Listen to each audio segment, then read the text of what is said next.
Murphy's Law has struck again. Didn't really want to change a tire today. I just put tubes in the front of this because they're small tires with a loader, and I just knew that tubeless tires were gonna be an issue later on down the road. But I went to start her up this morning and it was flat as a pancake. So I'm gonna take the tire off, break the bead, throw the tube away because it's broken at the stem, put a tubeless stem back in it, and then inflate it back up and put it on and run it tubeless until I can get it to the tire shop and have a tube put in it, or get a tube myself and put it in.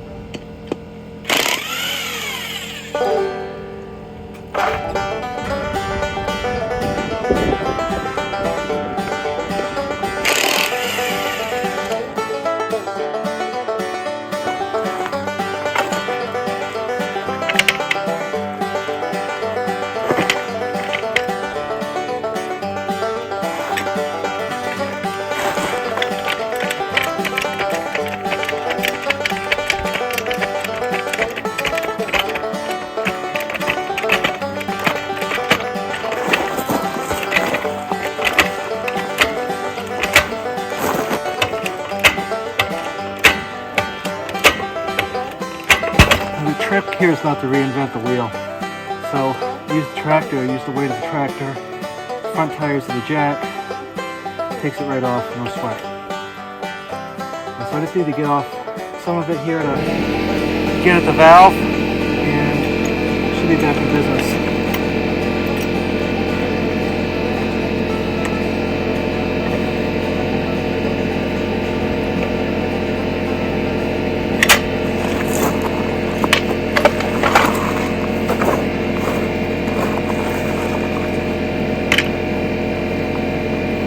Yeah, this is a little bit dangerous, so caution is advised.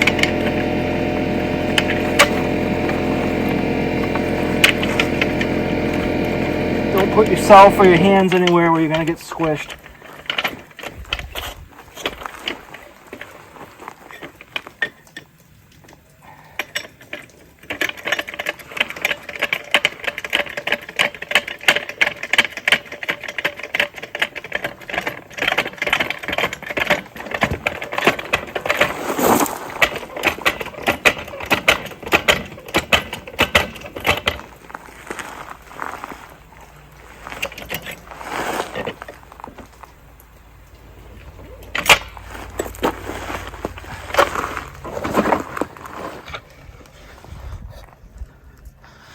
So I've got this broken down here. I soaped this up. This is my valve. You had to come in from, unfortunately, these only go on one way, so you have to stick it through from the inside and then pull it back out and then reset the bead. So let's give that a try. I don't know if one size fits all with these. I don't know. I'm not a tire guy. Like I said, I avoid tires like the plague.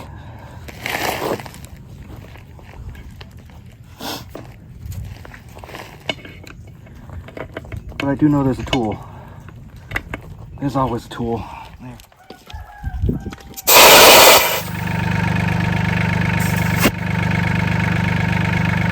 Like I said, I am not a tire mechanic, nor do I even pretend to be one. Hopefully that was entertaining for those of you who actually know what you're doing.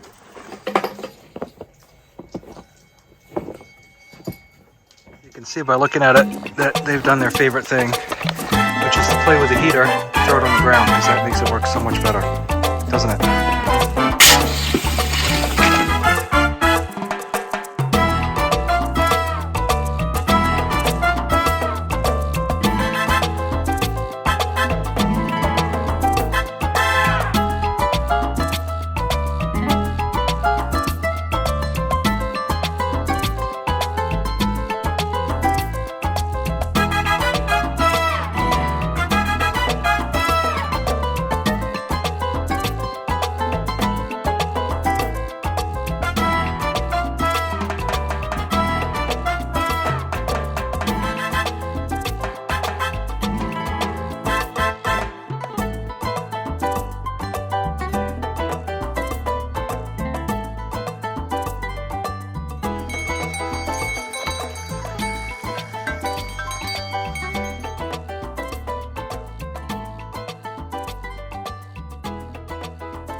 Got Luna in here because, as you can see, she's blown up like a balloon, and she generally has her lambs around Christmas.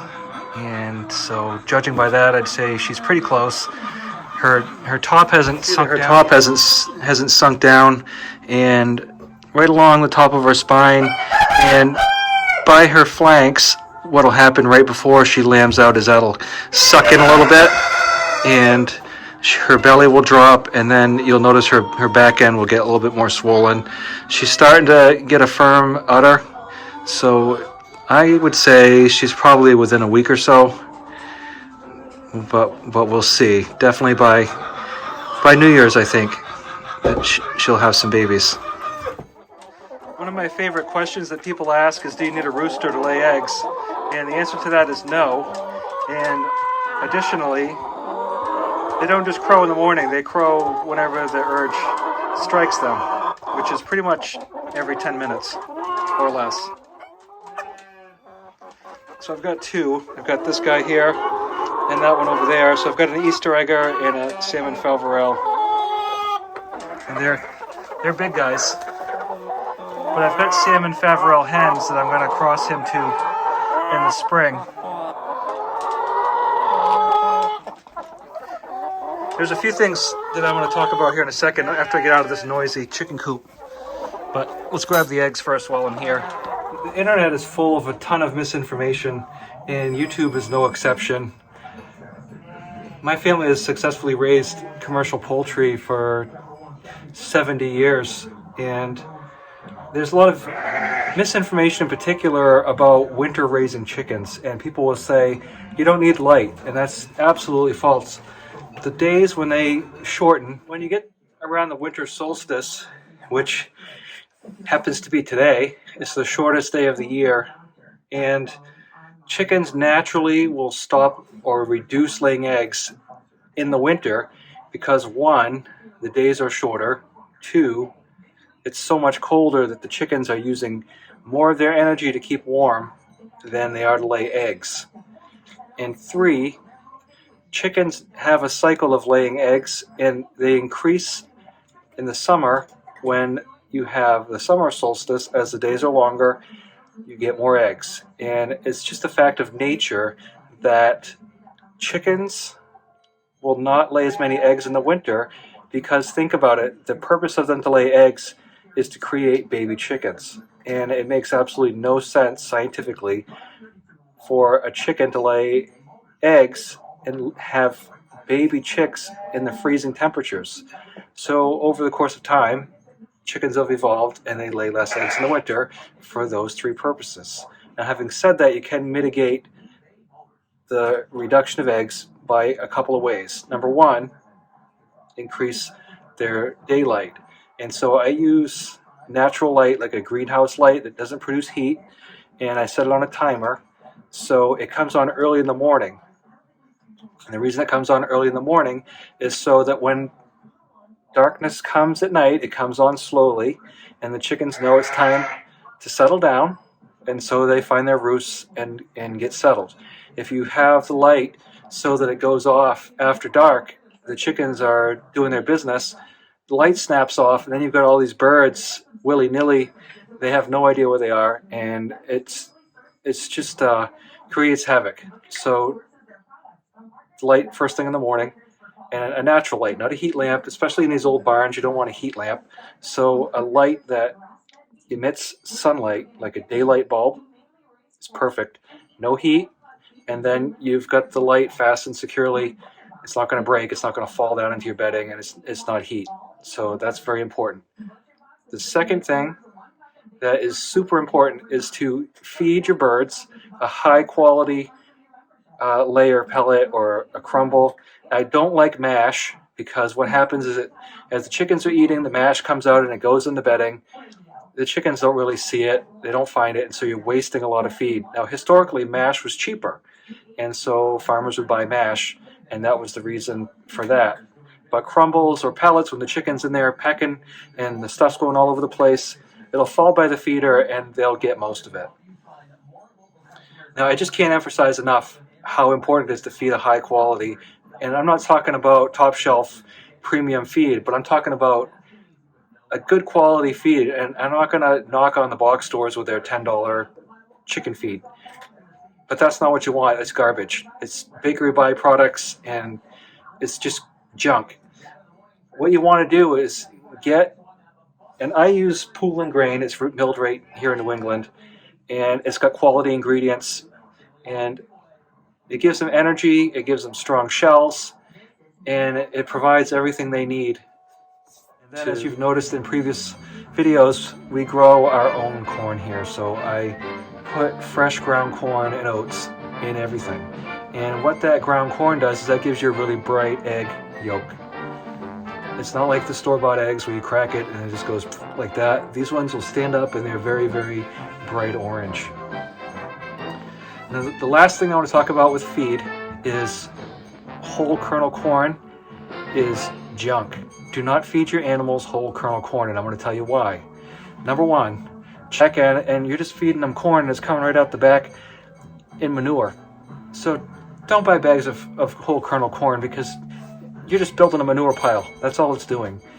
Ground corn is way more absorbable by the animals.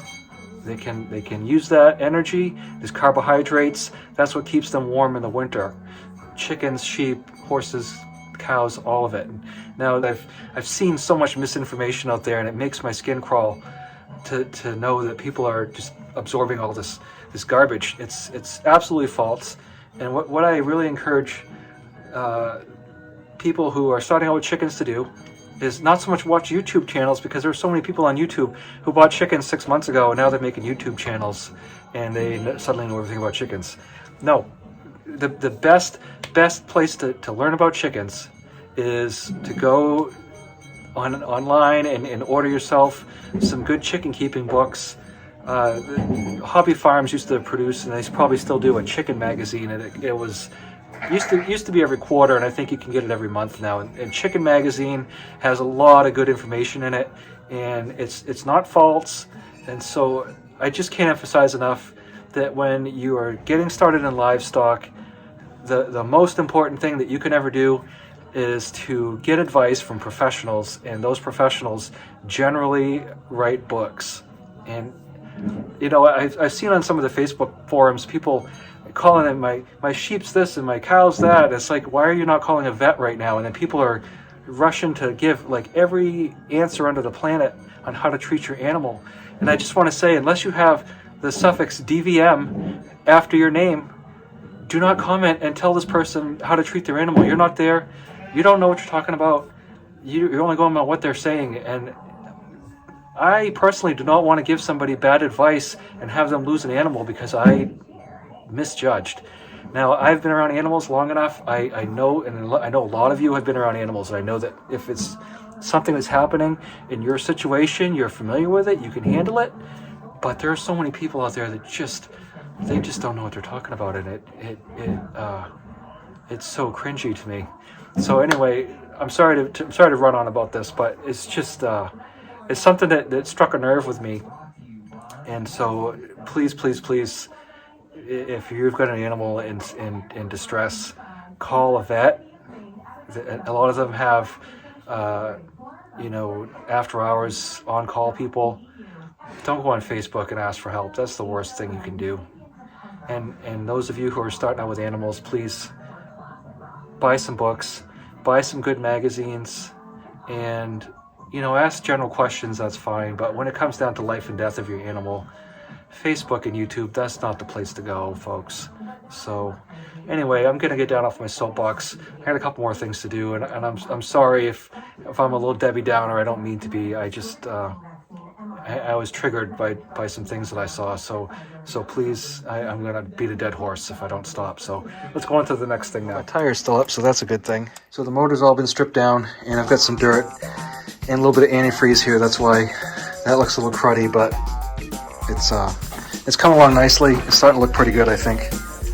So we'll get some stuff buttoned back up, and I refilled the radiator. The thing takes about 2 gallons. And so like I've said before, I've got this damage right here, and I think probably at some point I'm going to take it to a radiator shop and have this radiator record and repaired, I don't want to put a piece of junk from China on there. I'm going to put this one back on. You can see it says IH on it right here. So that's the radiator I want on this tractor, is the original one. So anyway, that's where we're at with this. Here's my touch control temp gauge here.